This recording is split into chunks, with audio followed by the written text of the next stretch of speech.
Good morning, everyone. My name is Xiomara Rodriguez. My pronouns are she, her, and ella, and I am honored to serve as your worship associate today.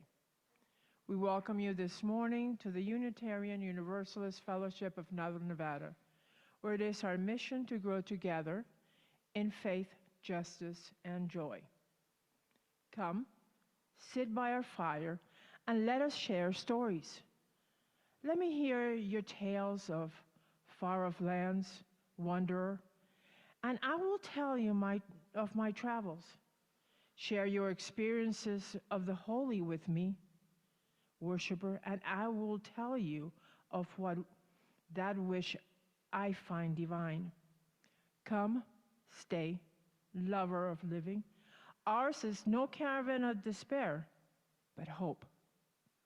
We would hear your stories of grief and sorrow as readily as those of joy and laughter. For there is time and place and a hearing of all the stories of this world. Stories are the breath and the words of the Spirit of life, that power that we name love.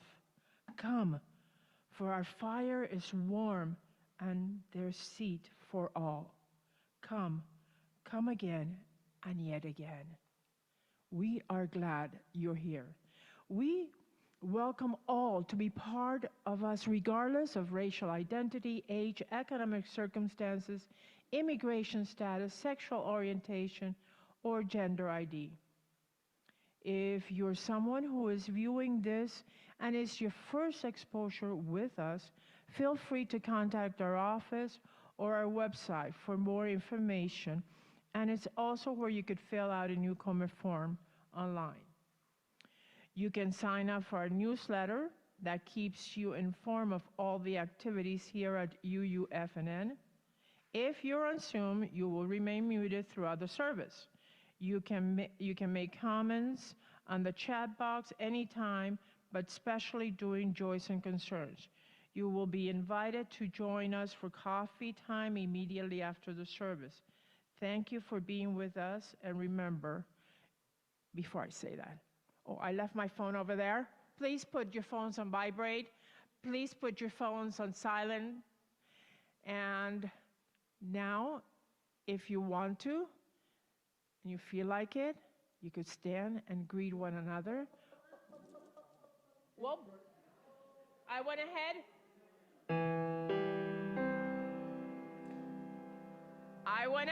I'm so anxious to greet everybody that I went ahead.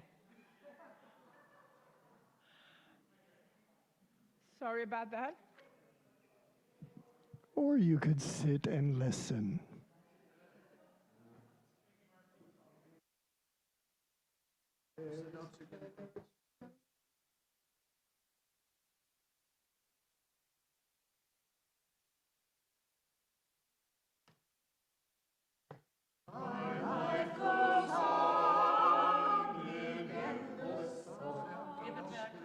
Pitch memory only lasts for so long.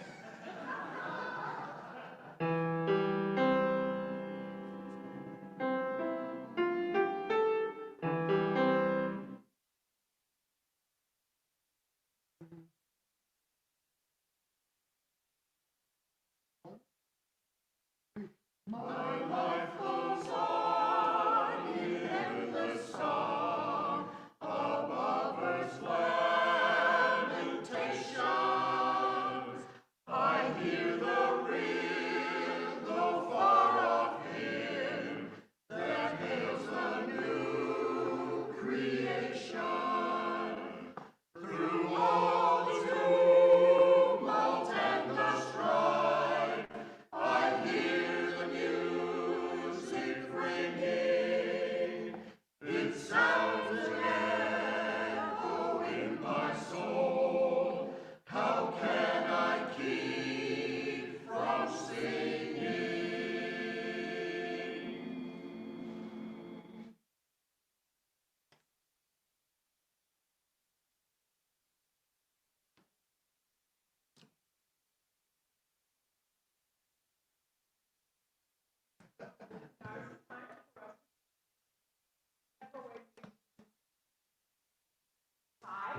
You could shake hands, elbow, fist, or go and give someone a big, huge hug and tell them you love them. So go for it.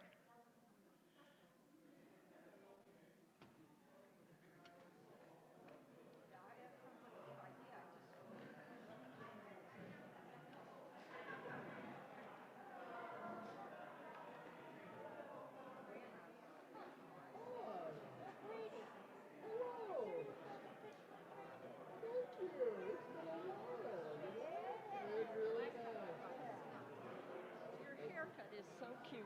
Thank you. Just darling. Thank you. I don't have to comb my hair. This is what I do all the Isn't that time. great? Yes. Yes.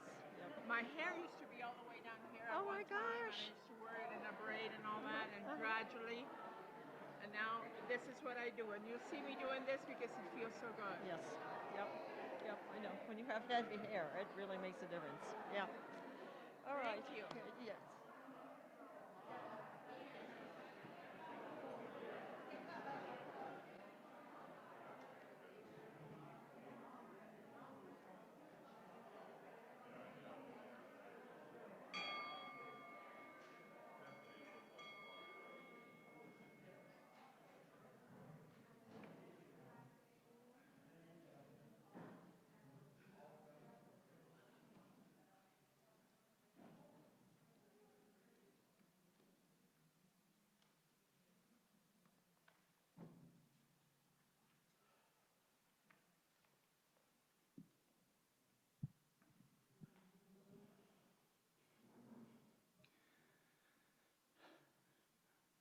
We are gathered here today to acknowledge and to celebrate National Coming Out Day and LGBTQIA History Month.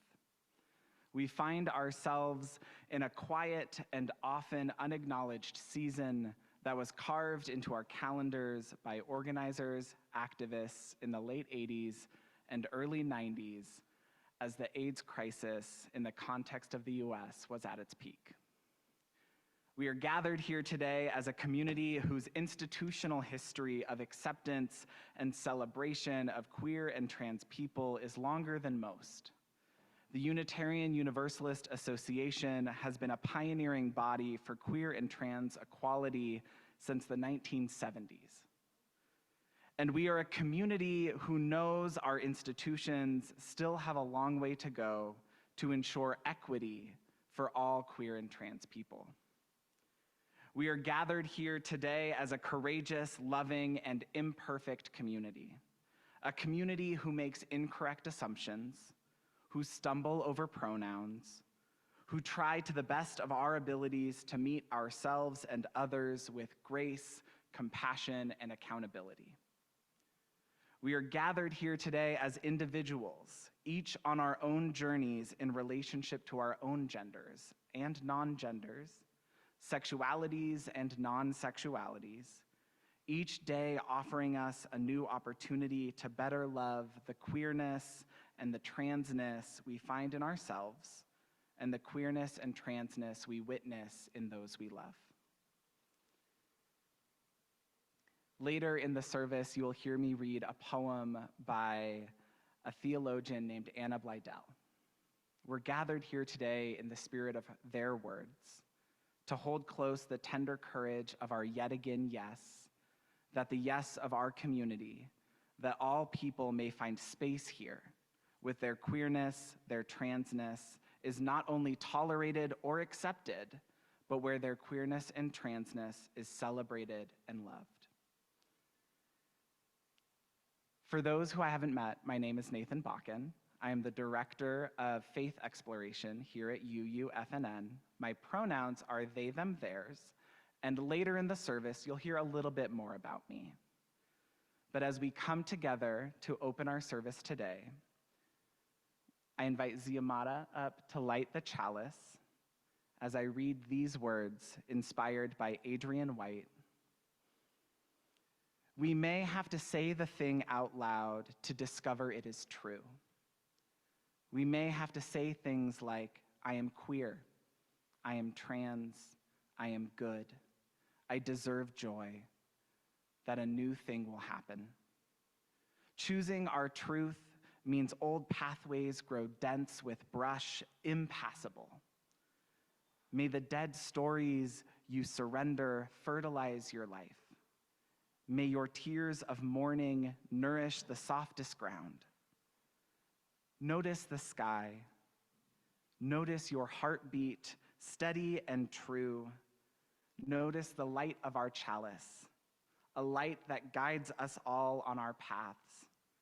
And the path is just ahead, beloveds. You won't miss it.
We give to remind ourselves how many gifts we have to offer. We give to remember that we're part of something bigger than ourselves. We give because we believe in music and sacred spaces. We give with the faith that together we have enough. We know that our financial contribution to this congregation comes from sacrifice and hard work.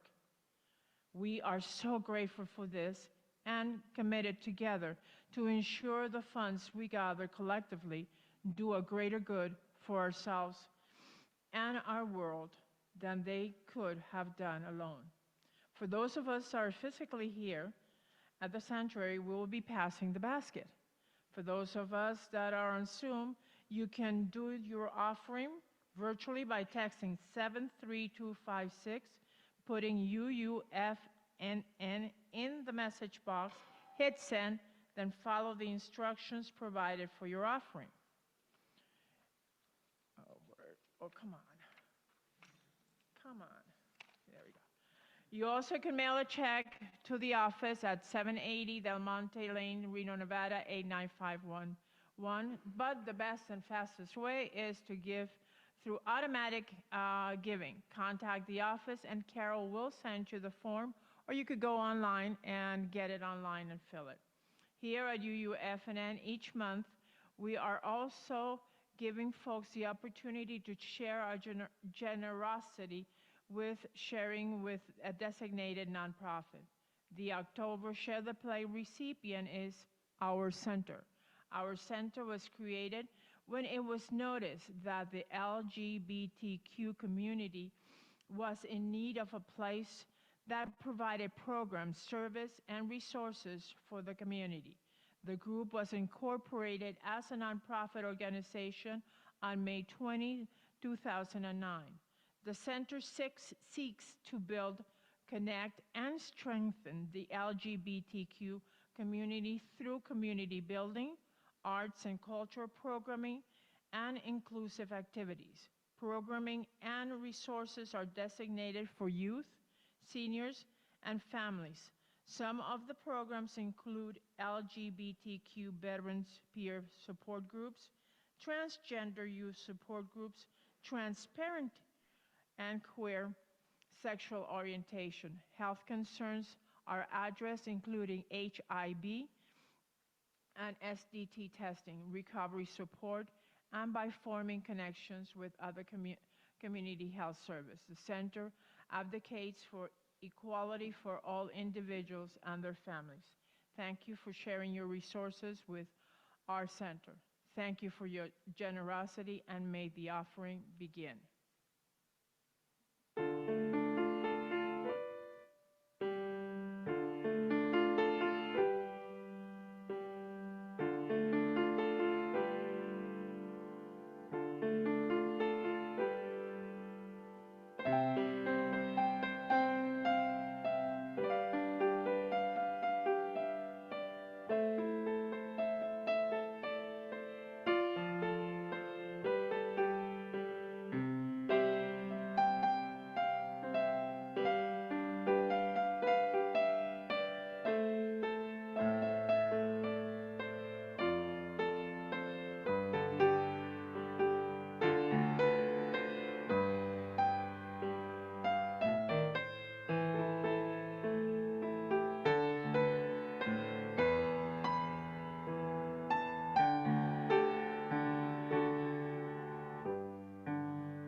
And now, if all of you could help me and David bless our offerings to the work of this fellowship, which is helping more people grow in love, faith, justice, and joy.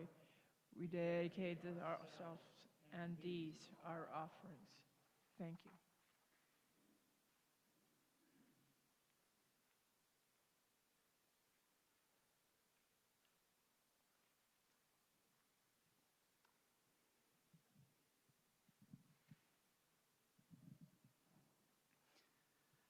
I want to invite us all to take a moment to breathe. This can be a shallow breath, it can be a deep breath. Take a moment and ask yourself, what is the breath I need to breathe today? And give yourself permission to breathe that breath. And as you exhale, may the space that's created be filled with these words. Our Yet Again Yes by Anna K. Blydell. For years, I had a drawer holding only broken things.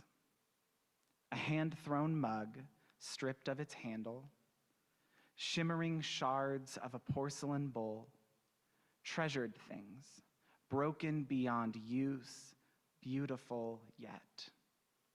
What to cling to and when to let go.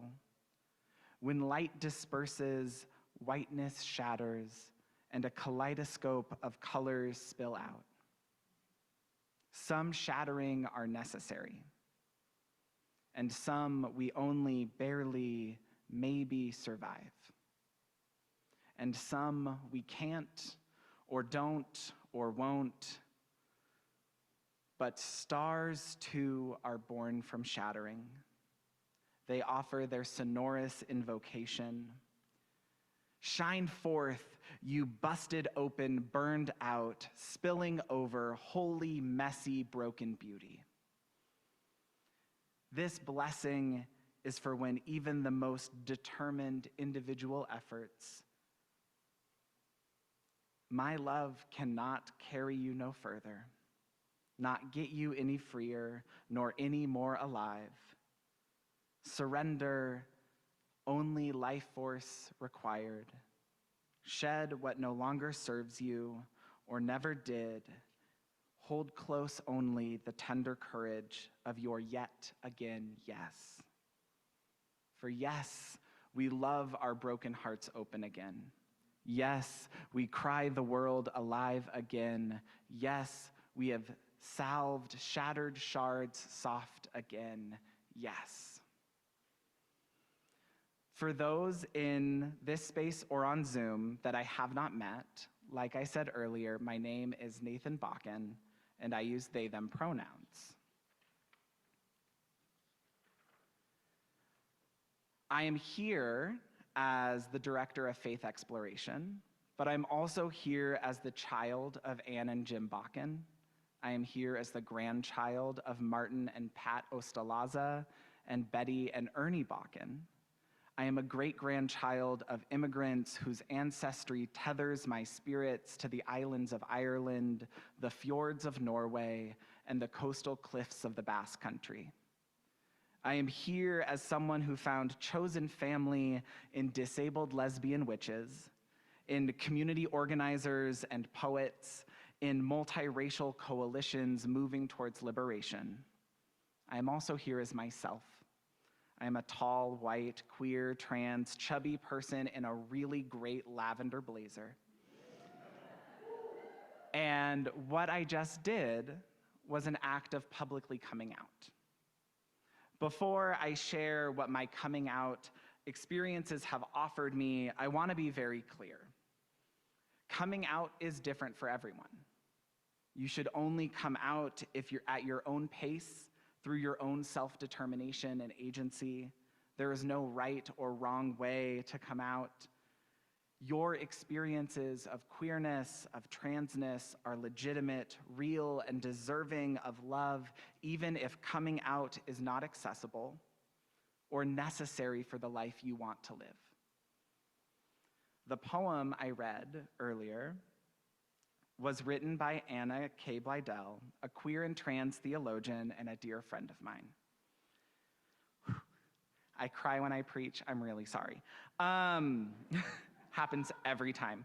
I chose their poem because it encapsulates what I believe is to be the heart of my coming out experience. Blydell does not claim it will get better. In fact, they write that for many it can't, and it won't, and they don't survive. Blydell claims that the shattering is part of life, even the shattering of a closet. And in the midst of a shattering, often we are called to shine forth, to bust open, burned out and spilling over, wholly messy and being a broken beauty. So this is my spilling over, my holy mess, my broken beauty, and luckily at this moment I'm not that burned out, which feels good. But coming out is something that I've done every day for the last 12 years. Though the language I have used to describe myself has consistently changed. What stays true is that coming out is mundane. It's every day. It's a consistent event. When I hold my partner's hand, I come out. When I wear the clothes I love, I come out. When I introduce myself and my pronouns, I come out. When I talk about what I've studied, what movies I love, the music I listen to, I come out. When I tell stories of my friends and my chosen family, I come out. It is impossible for me to live my life without coming out every single day. Now, for some in this room and on Zoom, that might be new information. In our society, when the topic of coming out comes up, we focus on one particular moment, hopefully a big moment, hopefully with a little drama. Many queer and trans people mark our coming out stories by the most impactful, emotional, painful, and relational events of our lives. Those are the stories of how we came out to ourselves, how we came out to our families of origin, how we came out to our communities. And it's in those stories that we, the audience, sit on pins and needles, waiting for the afterwards, waiting for the it gets better, waiting for the response from the family, from the community, from ourselves. We wait to hear if the coming out was easy or hard, if people were disowned or welcomed. We seek to respond with empathy or sympathy or righteous indignation on behalf of those harmed by communities that never learned to ask people how they need to be loved. Our culture loves to map binaries and dichotomies onto everything. Even the concept of coming out asserts that you need to be either in or out. It moralizes it. It creates a system of shame that if I don't come out the right way, that I have somehow failed. And I'm here to say, you have not failed.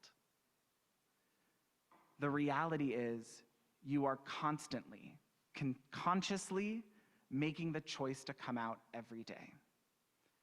Every day I wake up and I open myself up to potential harm, harassment, or rejection. Every day I wake up and I open myself up to the potential of love, belonging, and laughter.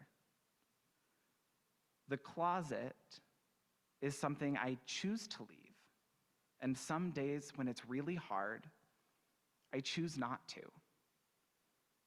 I choose not to correct people on my pronouns when I'm having a really bad day. I choose to ignore the questions asking if I have a wife. On the days where I'm choosing the closet, really what I'm choosing is peace. I'm choosing patience. I'm choosing that I don't have energy and I want to use my energy differently, and this is a conversation I can't have today. I found truth in my choice. Though I recognize not everyone's relationship to choice is the same. Our ability to choose to come out is impacted by our systems of power and domination. I want to offer you all the words of Driftpile Cree indigiqueer poet Billy Ray Belcourt as an alternative to my story. Belcourt writes, "I think about the time an elder told me to be a man and to decolonize in the same breath. There are days where I want to wear nail polish more than I want to protest, but then I remember that I wasn't meant to live life here. And I paint my nails because 1, it looks really cute, and 2, it is a protest. And even though I know I am too queer to be sacred anymore, I dance that broken circle dance because I am still waiting for hands who want to hold mine too." For Belcourt, coming out is the nurturing of want.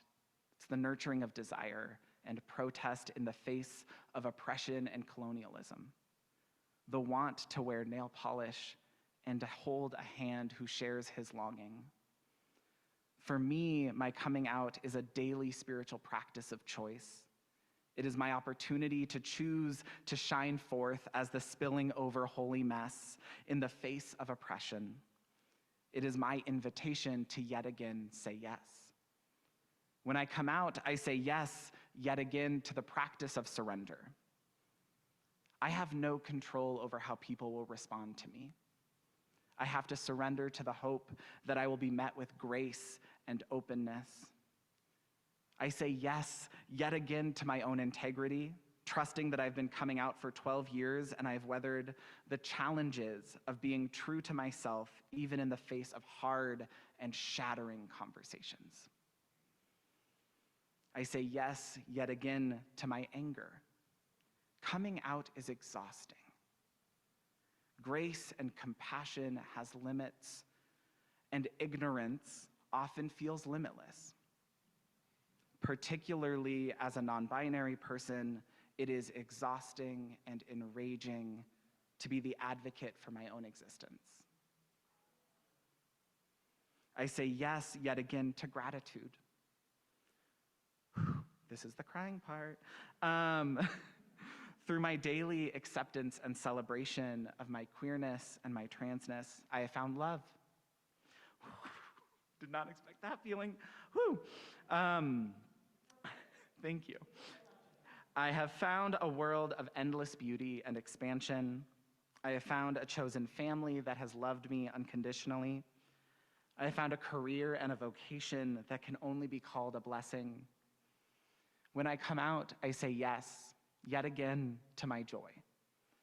Coming out stories are rarely happy stories. but being queer and being trans and living my life has offered me joy I never thought imaginable.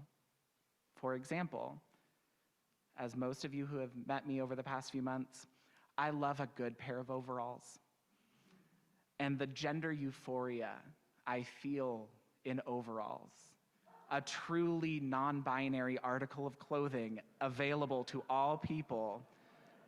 And even though they fail sometimes, and I have a pair of overalls with really tiny pockets and it makes me sad, overalls bring me deep joy. And just last night, my partner, my best friend, and I made curry. We watched drag queens on the internet. They played Mario Kart while I scrambled to finish this. And I am able to have this life because I choose to come out. It didn't get better. In fact, it got harder. But the shattering brought light and joy and color. And I recognize that coming out, like grace and compassion, is limited. And like Anna Blydell named in their poem, this blessing is for when even the most determined individual efforts can carry you no further, not get you any freer, nor any more alive.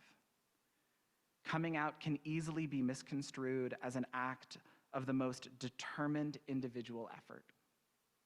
It is easy to see coming out as, I'm doing all this work myself for the betterment of my life. But that's really not what it's about.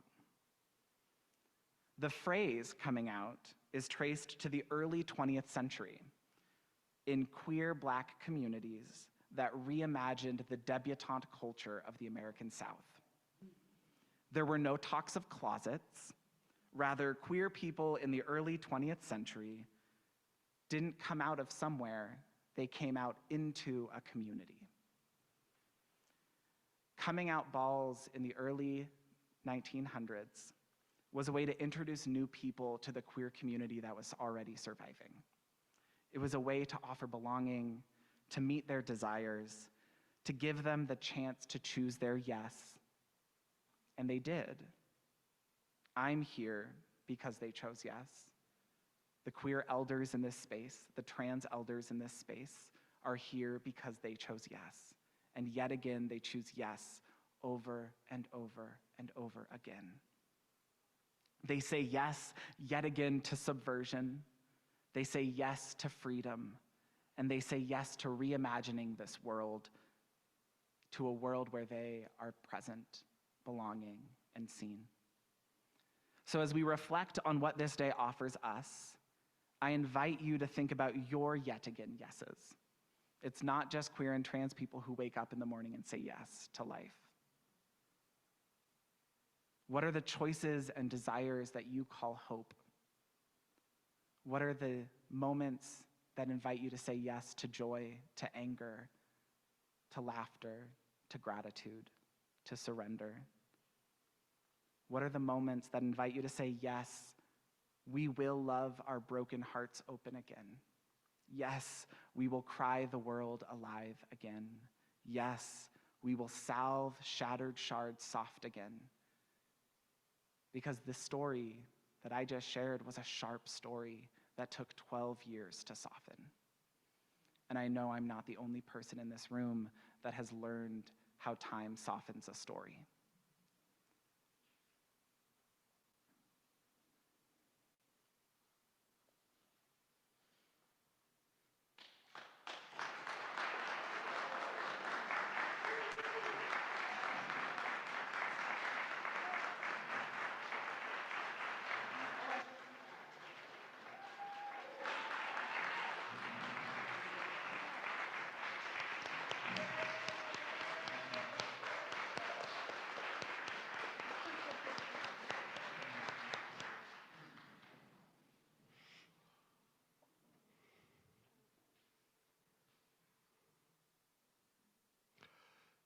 Seek the essence, hold the essence, let the essence carry me. Let me flower, help me flower. flower, carry me in the Spirit, by the Spirit, with the Spirit giving power. I will find true harmony.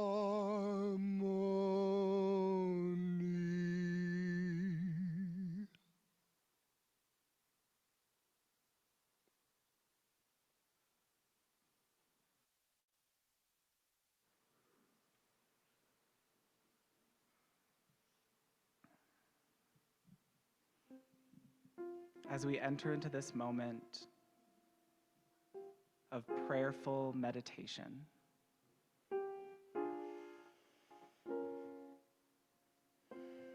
may we start with a breath.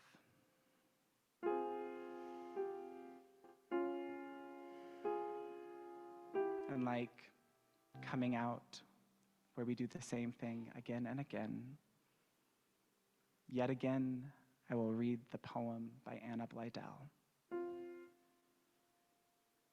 Meet these words, take from them what nourishes you. For years, I had a drawer holding only broken things. A hand-thrown mug stripped of its handle, shimmering shards of a porcelain bowl. Treasured things, broken beyond use, beautiful yet. What to cling to and when to let go. When light disperses and whiteness shatters, and a kaleidoscope of color spills out. Some shattering are necessary, and some we only barely, maybe, survive. And some we can't, or don't, or won't. But stars too are born from shattering. They offer us their sonorous invocation.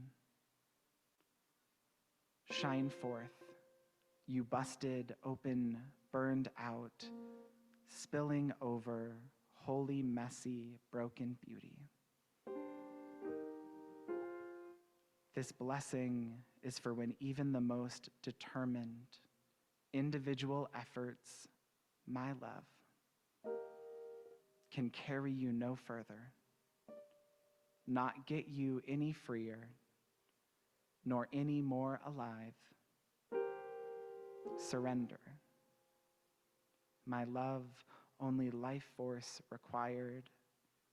Shed what no longer serves you, or never did. Hold close only the tender courage of your yet again yes. For together, yes, we say, we love our broken hearts open again. Yes, we say, we cry the world alive again. Yes, we say, we salve shattered shards soft again. And as we sit in this moment, noticing how our hearts are opened, how we cry for the world to live, how we soften our stories, I invite our community on Zoom to offer their intentions in the chat.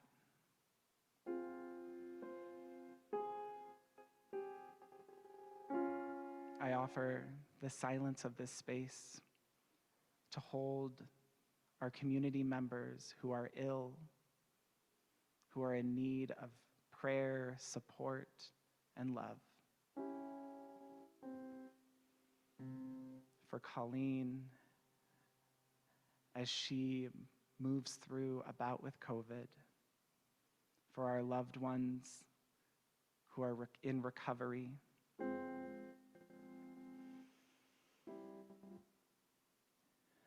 And for the stories of ourselves that showed up into this room today. May this prayer, may this meditation, may this space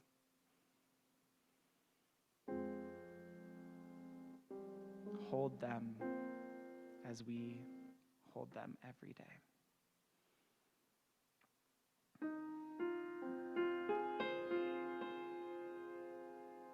I invite you now to place your hand over your heart and lift your hand, as is our tradition, and meet the silence.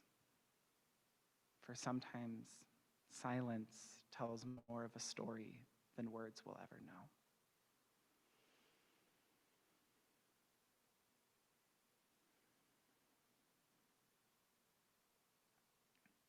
Amen. Blessed be. Namaste.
So it's announcement time.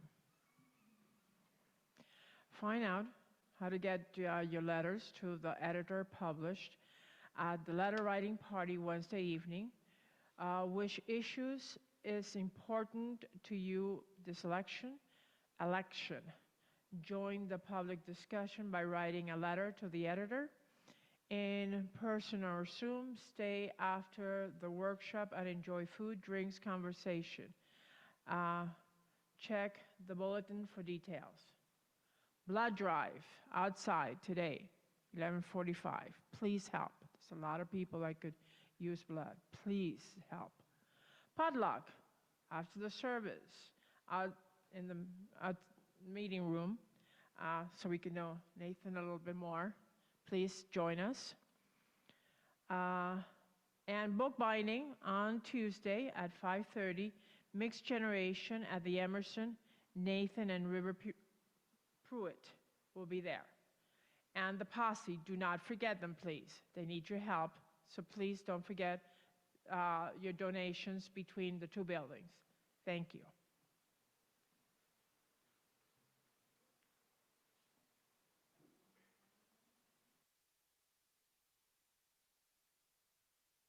Please, stand.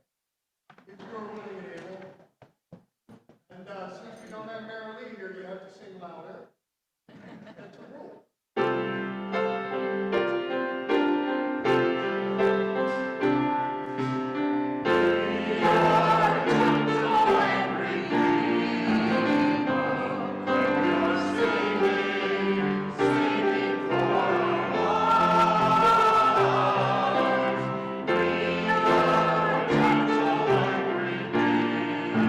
We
truly a gentle and angry people, and a gentle and loving one as we sing our world alive.